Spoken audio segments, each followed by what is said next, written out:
Pemirsa, isu tim khusus atau banyak yang disebut sebagai tim bayangan yang beranggotakan 400 orang di Kemendikbud sempat membuat polemik di tengah masyarakat.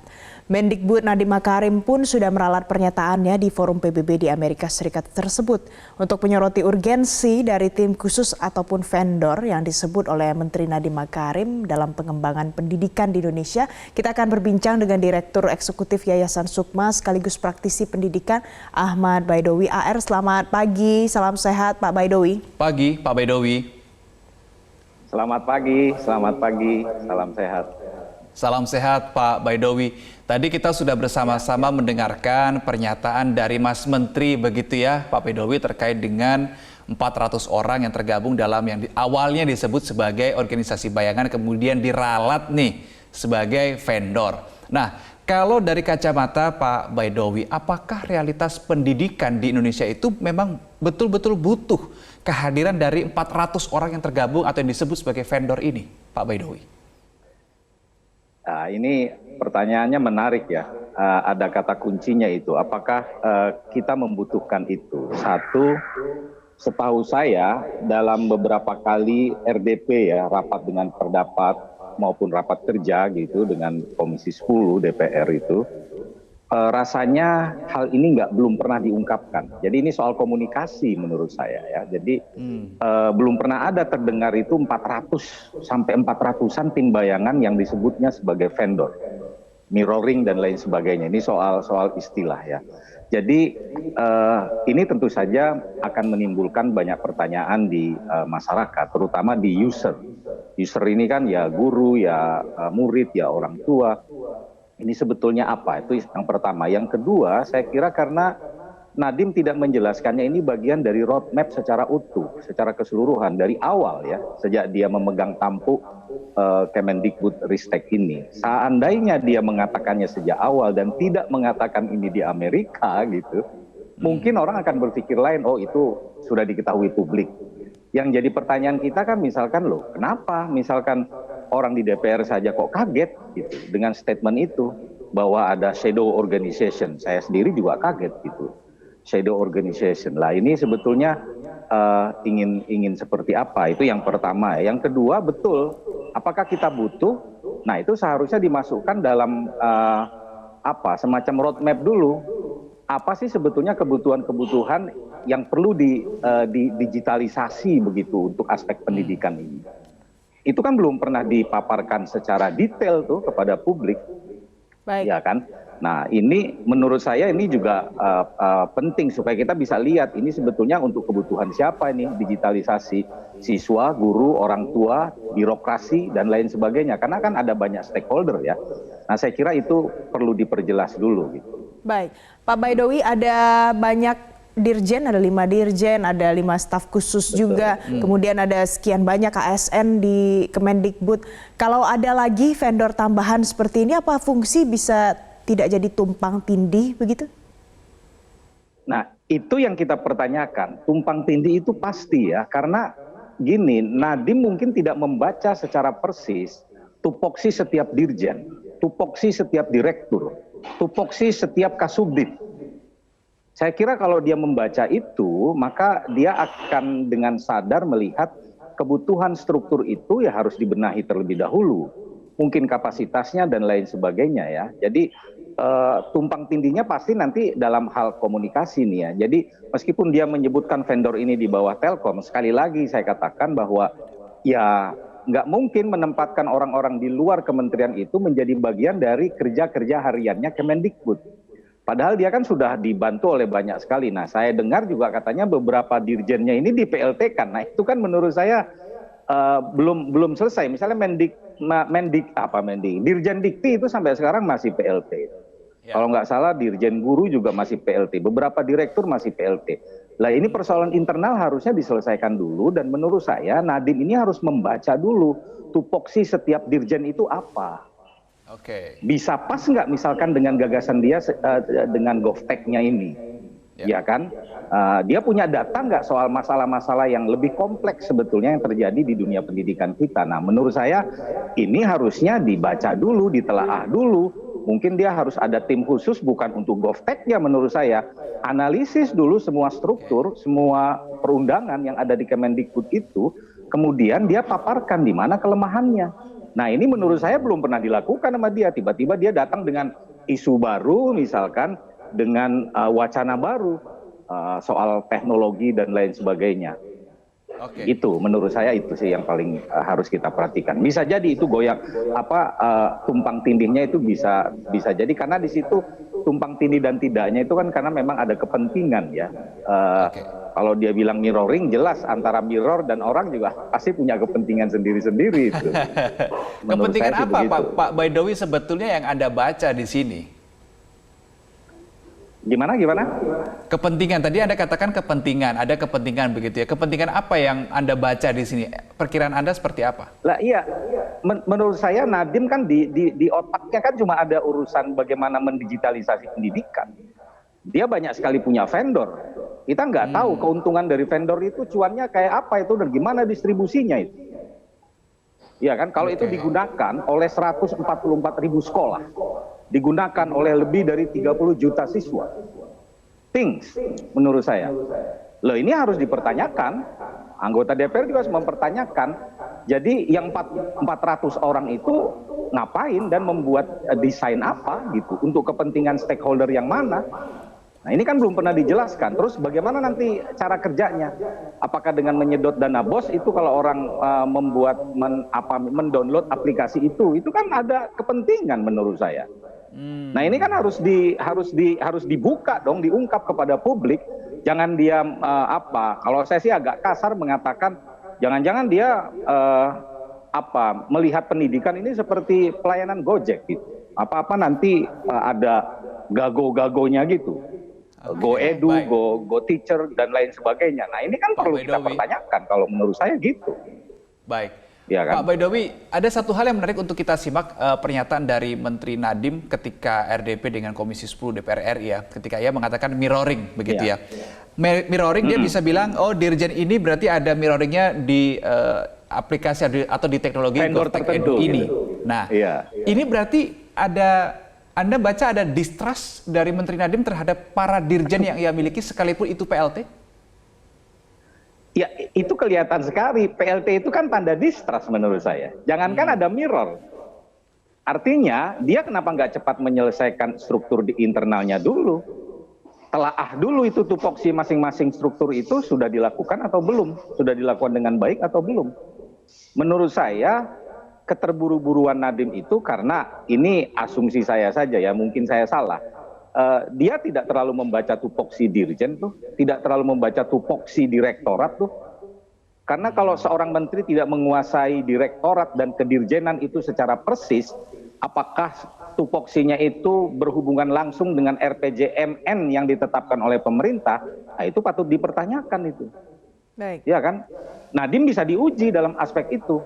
Dan nanti dari tupoksi itu baru kita lihat, cocok tidak ini dengan aspek yang dia pikirkan soal dengan 400 vendor ini, dengan 400 orang yang berperilaku sebagai vendor. Itu ada nggak keterkaitannya dengan program-program dengan tupoksi yang ada di internal? Baik. Saya kira gitu dong yang harus dilihatnya kan. Masyarakat tidak tahu itu gitu. Jadi menurut saya ya ini kesalahan Nadiem itu dia tidak menjelaskan dari awal itu.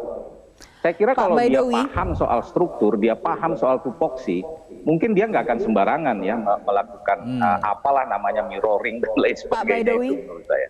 Kalau kita lihat dari orang-orang yang ada di dalam yang disebut vendor itu, ada ilmuwan data, kemudian ada juga yang disebut insinyur perangkat lunak. Nah, ini kan terkait masalah profesionalitas. Apakah menurut Anda dengan indikasi isu profesionalitas ini di dalam Kemendikbud itu banyak orang yang belum bisa dikategorikan profesional di bidang itu? Apa evaluasinya Pak seharusnya? Loh, profesionalitasnya di bidang apa? Di bidang digital, IT, atau pedagogis? Kalau saya melihat jangan-jangan Nadiem ini nggak profesional di bidang pedagogis. Di bidang orang-orang yang kemudian apakah bergabung cocok di dalam misalkan kalau vendor-vendor tersebut, Pak? sebuah treatment untuk sebuah stakeholder di bidang pendidikan itu pendekatannya harus digital. Menurut saya nanti dulu database-nya dari mana, risetnya dari mana. Dia harus tunjukkan dulu itu ke publik dong. Ya kan? Menurut saya begitu. Jadi ya bisa jadi apa yang dipikirkan Nadiem itu sesungguhnya memang tidak berbasis pada kebutuhan. Kalau kebutuhan kan di internal Kemendikbudristek kan ada peneliti. Misalkan aspek yang menjadi kelemahan partisipasi orang tua itu apa, bagaimana cara mengukur indikatornya. Saya kira itu bisa dijelaskan. Ada hasil-hasil risetnya, ya kan? Soal siswa performances, misalkan, soal learning loss karena COVID 2 tahun itu, bagaimana cara menanggulanginya? Ini kan nggak pernah dibahas. Tiba-tiba dia di Amerika bikin statement, ini kita udah punya GovTech ini. Jadi, nah, ya orang di sini ya kaget lah, karena guru kita itu juga secara kualitas, secara profesional harus diukur juga kemampuannya gitu loh. Nah, dia harus lihat data-data dulu, bahwa sejak tahun 2015 itu kemampuan guru kan terus diuji. Nah, dia punya nggak data mutaakhir sebetulnya untuk melihat profesionalitas dan kemampuan guru, terus kemudian treatmentnya apa? Nggak semua treatment itu harus misalkan basisnya adalah digitalisasi gitu. Baik. Itu menurut saya begitu. Pak Baru, Ya Pak, kan? Dia harus ada beberapa lah, gitu. Bapak, ada beberapa produk yang kemudian disebut sebagai hasil dari kinerja kerja dari vendor-vendor ini. Menurut Anda, produk-produk itu apakah relevan dan bisa digunakan untuk pendidikan Indonesia tidak hanya di kota besar tapi di pedesaan juga, Pak? Nah, saya nggak bisa mengatakan bisa atau tidak, tapi produknya kan kita belum lihat semua. Misalkan dia punya penjelasan soal kurikulum yang bisa mengakses itu kan hanya guru. Yang lain-lain nggak bisa. Iya kan? Nah, produk-produk ini tidak bisa dikatakan cocok dan tidak sebelum misalkan dia melakukan clustering dulu, dia mau uji coba di mana. Iya kan? Dengan kemampuan guru yang seperti apa, provinsi mana dulu yang mau dilakukan gitu. Enggak tiba-tiba kayak gebiah-uyah, terus kemudian, udah, ini cocok buat seluruh Indonesia, ya nggak bisa begitu. Itu satu. Yang kedua, dia lihat ini sebetulnya dengan tupoksi kementerian cocok apa enggak, gitu. Sekali lagi saya bilang, pahami dulu tupoksi dari kementerian itu. Pahami tupoksi kedirjenan eselon 1 dan eselon 2. Ya kan? Kemudian baru itu disesuaikan dengan kebutuhannya.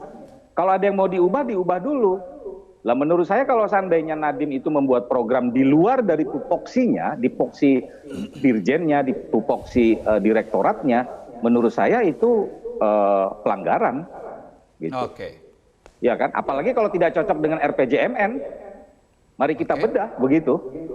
Ya kan? Kita analisis cocok apa tidak gitu. Nah, ini sudut pandang ini kan menurut saya di masyarakat tidak ada. Tapi bagi orang yang mengerti soal bagaimana sebuah proses penganggaran itu dilakukan, diimplementasikan, kemudian dilaporkan, itu semuanya berbalik pada dokumen-dokumen yang mendasari sebelumnya. Dokumen apa? Tupoksi, dia paham apa tidak. Itu dibaca. Tupoksi itu berkaitan erat dengan apa tidak dengan rencana pembangunan jangka menengah nasional yang biasanya prioritasnya udah ditetapkan. Ya, jadi dari situ baru bisa kelihatan itu manfaat atau tidak gitu. Pak Baidowi, ada 400 orang yang kemudian tergabung dalam sebuah vendor begitu, diksi yang digunakan oleh Menteri Nadiem. Menurut Anda bukankah ini juga merupakan salah satu bentuk pemborosan? Atau ini sebenarnya dana ini sebetulnya bisa dialihkan untuk hal-hal lain yang lebih bermanfaat, misalkan untuk peningkatan kesejahteraan para tenaga kependidikan di Indonesia yang sampai sekarang juga masih menuai permasalahan.